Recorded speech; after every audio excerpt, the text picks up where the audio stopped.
Yan, so nag-wash siya. Umiikot naman yung wash niya.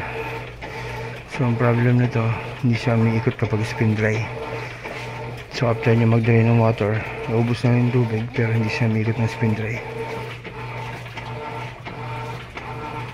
So dapat ang gagawin ko rito yung balancer niya, kasi kapag nag-spin dryer siya, makalabog.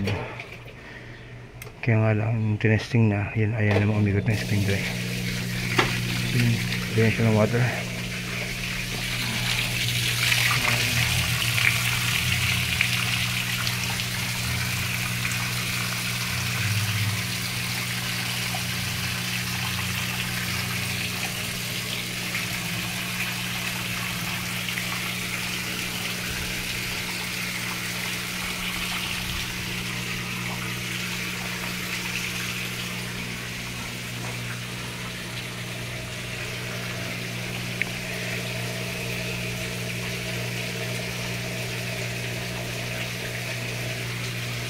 So yun, tinetesting ko siya kasi ang problem nito, makalabog sa spin dry.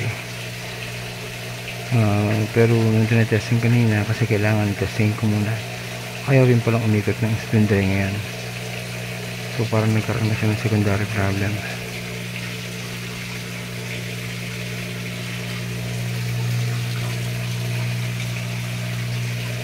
So yun, testing ko muna to para ma-verify ko yung problem kung ba't ayaw umikot ng spin dry. So naubos na yung water niya pero ayaw mag-ikot ng spin dry. Then bukod pa rin, problema yung balancer niya, makalabog kapag spin dryer.